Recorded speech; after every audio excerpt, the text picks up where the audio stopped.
Hey everyone! Today, I'll show you how to show the ruler in Word and create dotted letters. Let's jump right in. First, go to the View tab and check Ruler, so you can fine-tune margins, tabs, and text box placement.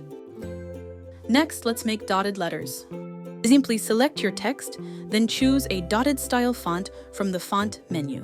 If Word doesn't have one by default, download free dotted fonts from sites like dayfont.com and install them to your system.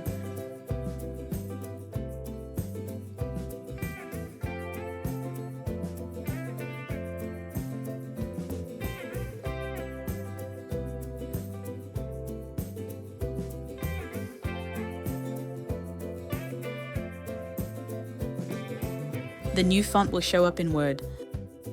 And that's it. Show the ruler in Word for layout precision and use dotted letters to make text stand out. Tap like, drop a comment, and subscribe for more fast word hacks. See you next time.